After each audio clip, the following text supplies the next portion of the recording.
In a forgotten corner of the city, where rusted fences and flickering streetlights tell stories of dreams deferred, Brian Miller lived quietly with his young daughter Lily.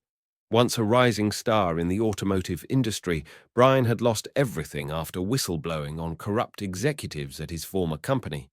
Now he scraped together a modest living by repairing broken lawnmowers, leaky pipes, and old pickup trucks in a decaying trailer park.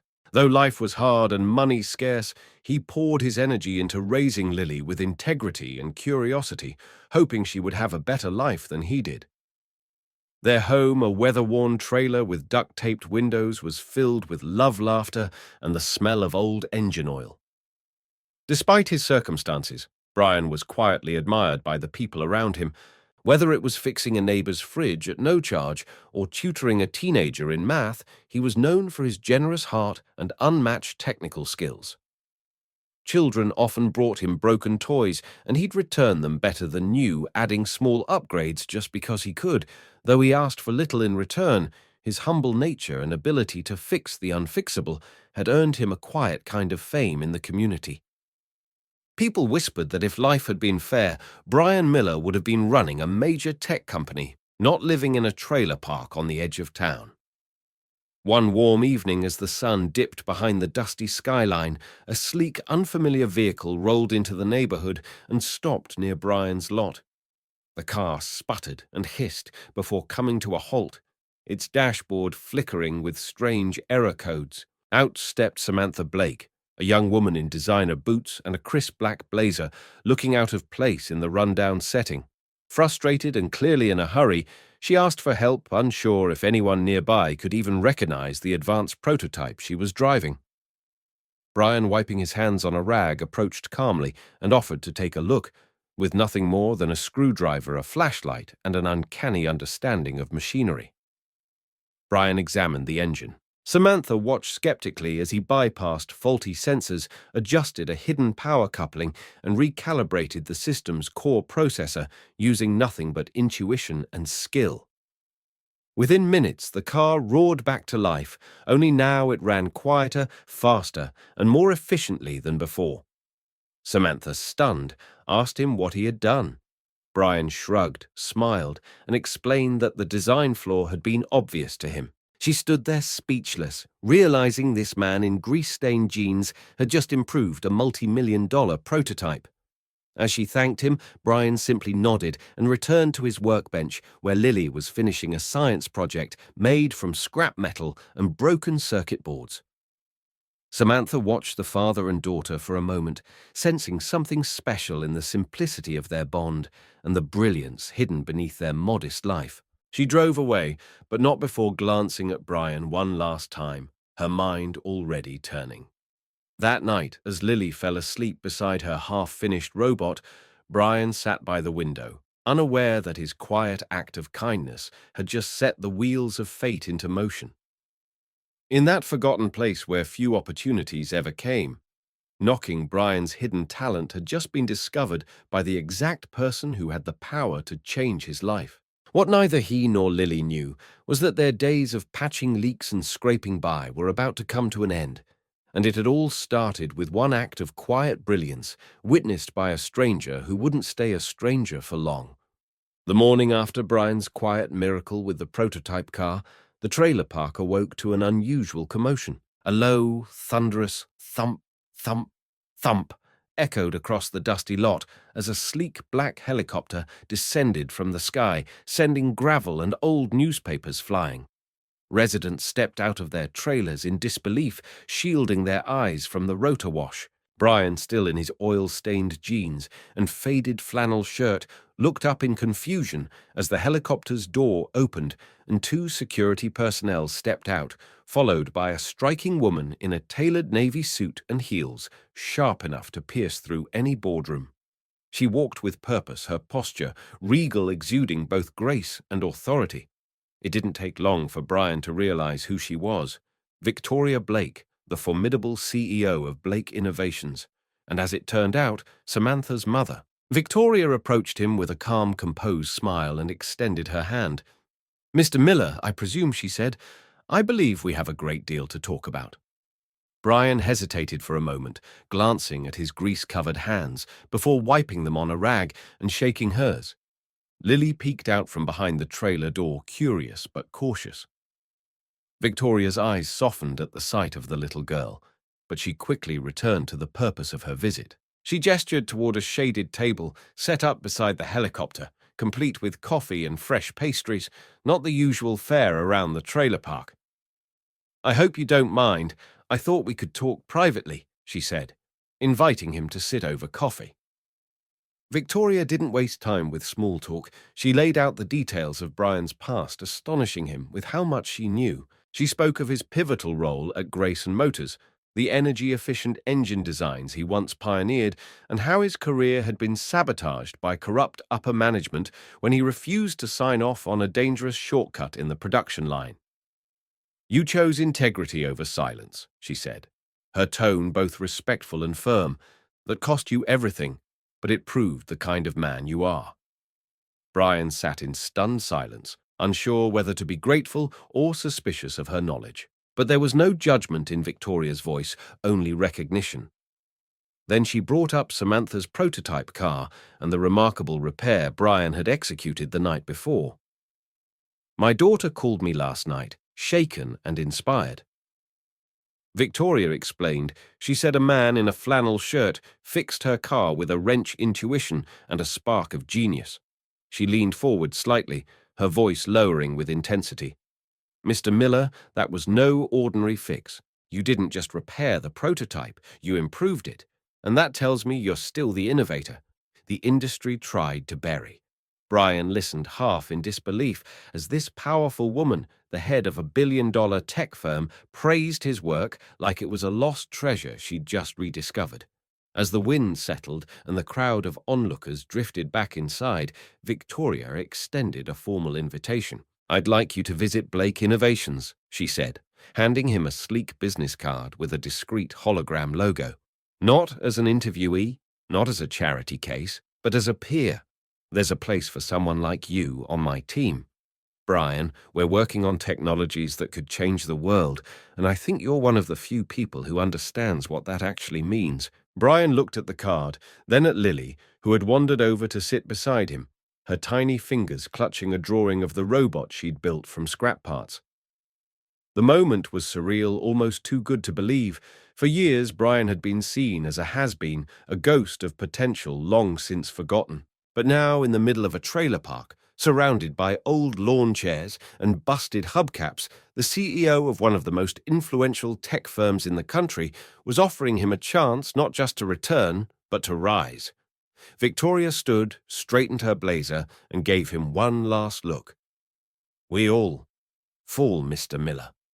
But the ones who rise with purpose, they're the ones who make history." Then, with a nod to Lily and a firm handshake, she turned and boarded the helicopter, leaving behind a whirlwind of dust and a spark of something new. As the helicopter lifted off and disappeared into the horizon, Brian sat still. The business card pressed between his fingers, Lily tugged at his sleeve and asked softly, "Daddy, are we moving?" He didn't answer right away. He just looked up at the sky where the chopper had vanished and whispered more to himself than anyone else. Maybe we're finally going forward." The world hadn't changed overnight, but a door had opened, a real one. And Brian knew that if he stepped through life for him and Lily might never be the same again. That evening, as the sun dipped behind the hills and the trailer park returned to its quiet hum, Brian sat at his small kitchen table, the card from Victoria Blake resting like a sacred artifact beneath his fingertips. The encounter still played in his mind like a surreal film. The helicopter, her unwavering tone, and the opportunity she extended so casually yet sincerely. Lily colored quietly on the floor, blissfully unaware that their entire world might soon change. When the phone buzzed with an incoming call from a private number, Brian hesitated, then answered. It was Victoria, her voice composed, yet filled with an unexpected warmth. She thanked him for the conversation and said she wanted to make things official. "I'm not offering charity." "Brian," she said, "I'm offering a second chance to someone who never should have been sidelined in the first place." Victoria didn't beat around the bush. She described the role she envisioned for him: Director of Advanced Mechanical Innovation in the R&D division of Blake Innovations. It wasn't just a title, it was a mandate. He would oversee cutting-edge projects, lead a team of engineers, and have full access to resources that most inventors could only dream of. What stunned Brian the most was how she emphasized his hands-on approach. You fixed what no one else could, not with a manual, not with a lab, just with instinct, skill, and care. That's the kind of thinking we need in leadership. She paused, then added, I want your mind, but more than that, I want your heart on my team. The offer was more than generous: a six-figure salary, stock options, and a relocation package that included a furnished home near the company's headquarters. But what truly brought tears to Brian's eyes was the provision for Lily. Victoria promised full educational support from private school tuition to eventual college scholarships. She had already asked her staff to connect with schools and outline a transition plan for Lily that would minimize disruption. This isn't just about you, she said gently. It's about giving your daughter the future she deserves. No more scrimping, no more settling, just stability and hope. Despite the overwhelming sense of hope, Brian felt a knot tighten in his stomach. The wounds of the past weren't so easily ignored. He'd been offered things before: titles, promises, the illusion of loyalty, only to have it all ripped away by corporate betrayal. Grayson Motors had nearly broken him, not just professionally, but emotionally. He glanced at Lily, who had fallen asleep with her crayons scattered around her. This wasn't just a leap of faith for him. It was a leap with her in his arms. He had to be sure it was real. He thanked Victoria for the offer, his voice steady, and asked for time. Not to run or stall, but to visit the headquarters, to meet the team, and to see if the heart behind the company was as genuine as the offer itself. To his relief, Victoria didn't hesitate. Of course, she replied, I wouldn't expect anything less from someone who values trust as much as you do. I'll have my assistant arrange your visit. Bring Lily. Let her see where her new life might begin. The call ended with an odd mix of excitement and tension, like standing at the edge of a cliff just before a long-awaited dive. That night, Brian barely slept. He kept looking around their modest trailer, wondering if the life he'd accepted for so long was finally about to be rewritten. He knew nothing came easy, but for the first time in years, something about this felt right. The following week, a black SUV arrived to escort them to the company's main campus. Lily was dressed in her best braided hair, sparkly shoes, and a backpack filled with snacks and toys. Brian wore a freshly ironed shirt that still carried the scent of the laundromat, but he held his head high as they drove through the city and eventually pulled through the grand gates of Blake Innovations. He saw a sprawling campus of glass buildings, green gardens, and bustling minds at work. Scientists, developers, interns. It was a place alive with vision. A place he once dreamed of being part of, back before life tried to convince him otherwise. As the car came to a stop, Brian took Lily's hand and stepped out, greeted by a smiling receptionist who already knew their names. Welcome to your possible future. Mr. Miller, she said with a wink. And for the first time in years, Brian didn't feel like an outsider or a has-been. He felt like a man who might finally belong again. Whether he'd accept the offer remained to be seen, but in that moment, standing at the edge of something extraordinary, hope had never felt more real.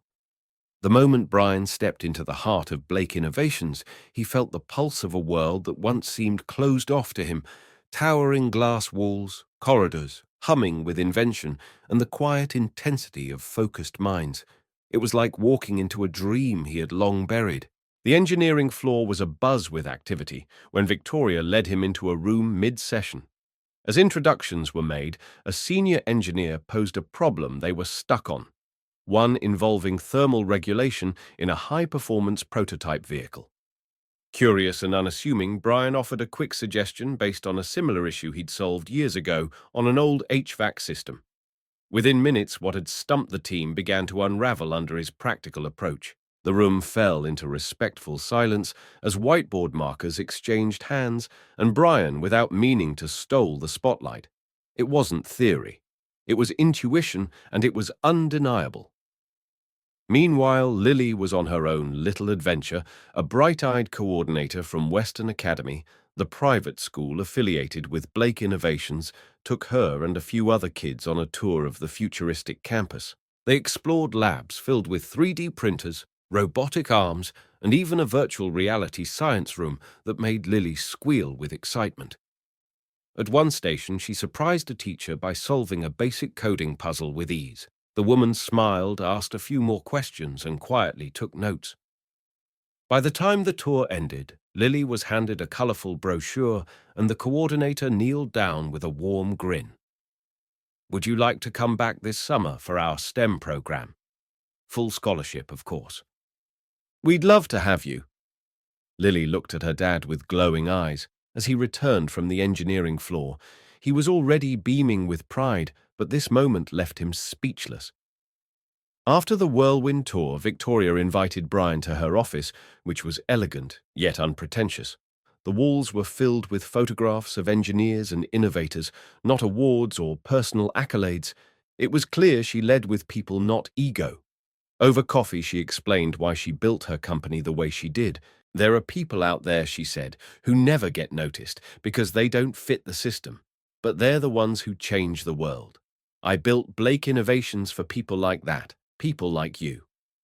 Her words weren't sales pitches.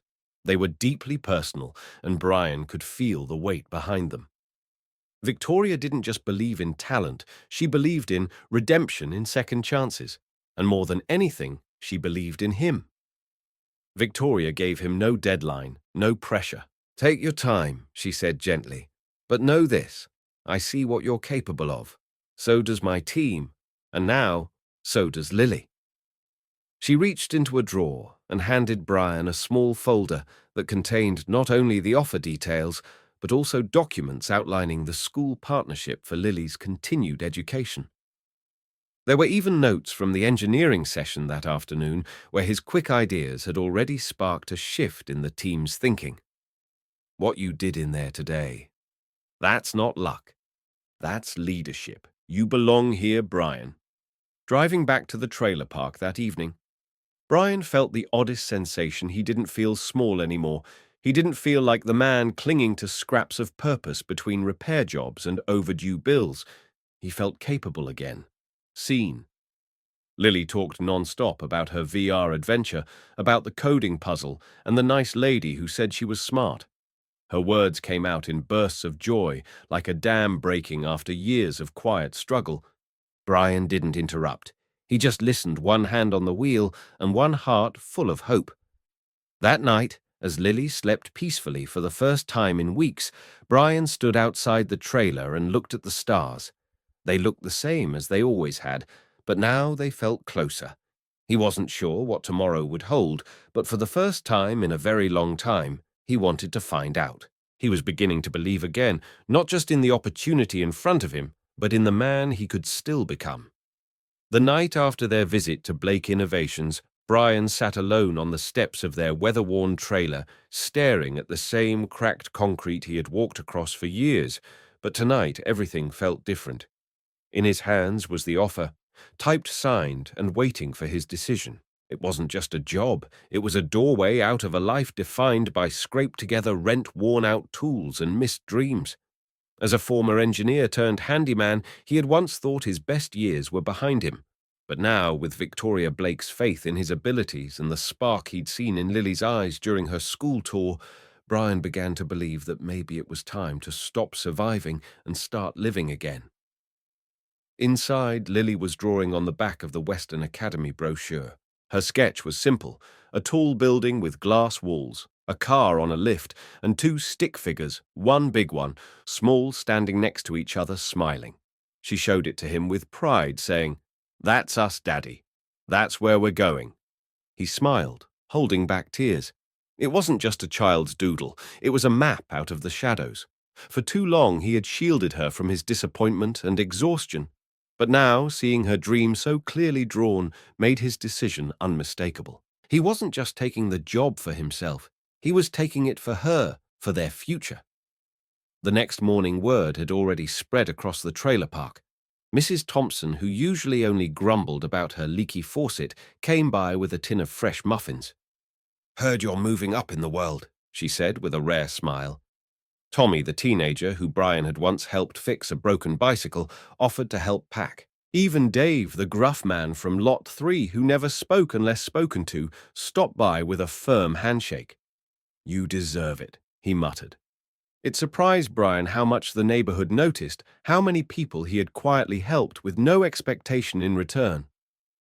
For the first time, they were giving something back, their respect, their encouragement, their belief. As Brian began boxing up the few belongings they owned, he felt a weight lift off his chest. Every dented pot, every faded book, every old photograph became a piece of their past, not their prison. He explained the move to Lily like it was an adventure, and she lit up at the thought of a new school, new friends, and a new home that wasn't held together with duct tape and hope. She packed her own things with excitement, placing her favorite science book and a worn-out teddy bear into a box labeled Future. Later that week, they stood outside the trailer for the last time. Brian took one long look around, remembering the years of hardship, the sleepless nights, the times he had felt invisible. But he didn't feel bitter. Instead, he felt proud for enduring, for staying kind, for never giving up on Lily.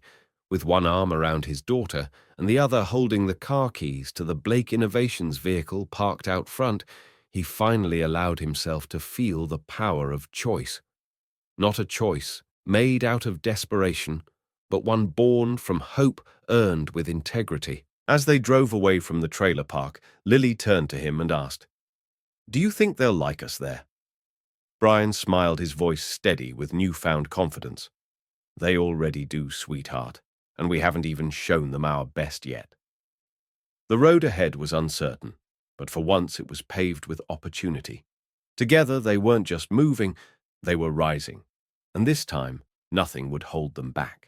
On the morning of his first day, Brian Miller stood outside the sleek glass entrance of Blake Innovations wearing a suit he hadn't worn since his last day at Grayson Motors.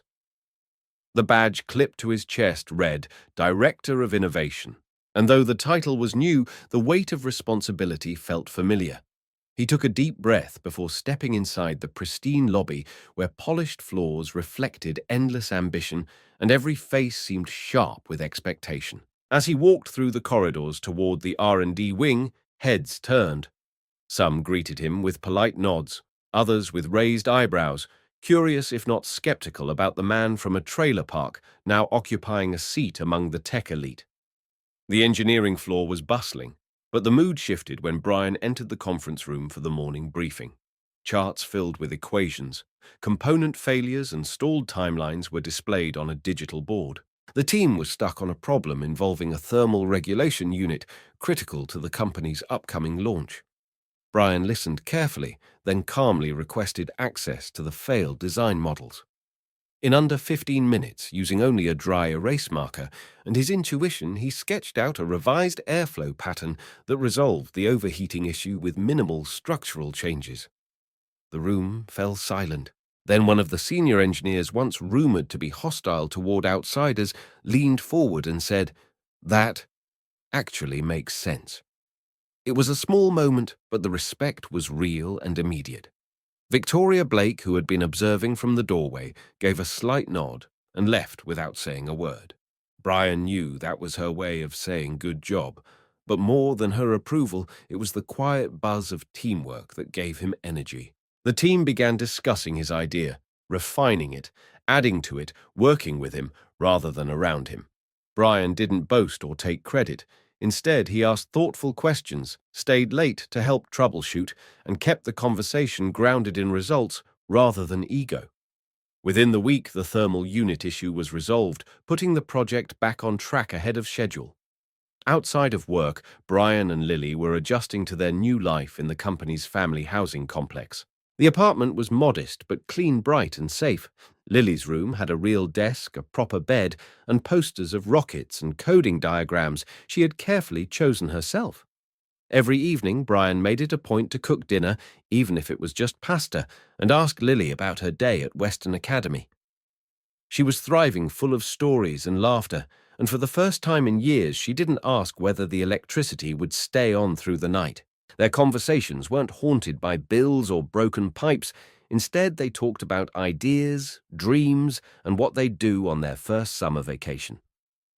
At work, Brian continued to push boundaries without stepping on toes. He mentored junior staff, quietly treated the custodial crew with the same respect as the executive team, and often walked the labs late at night thinking through new solutions. Some of the older engineers began to see him not as a lucky outsider, but as someone who had paid his dues in life's hardest classroom and emerged with wisdom they couldn't teach in schools, and that more than any title made him a true leader. Months passed, and Brian's influence grew, not through loud declarations, but through consistent excellence.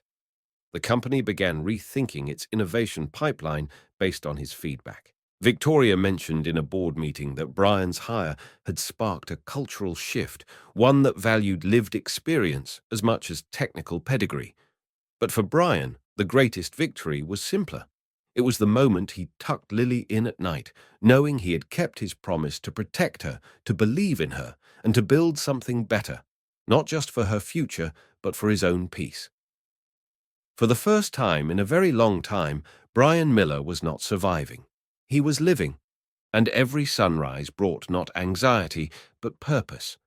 If this story moved, you don't forget to like, share, and subscribe to Deep Inside HQ for more inspiring tales of resilience, second chances, and everyday heroes. We believe in the power of storytelling to awaken compassion and remind us of the strength found in the most unexpected places.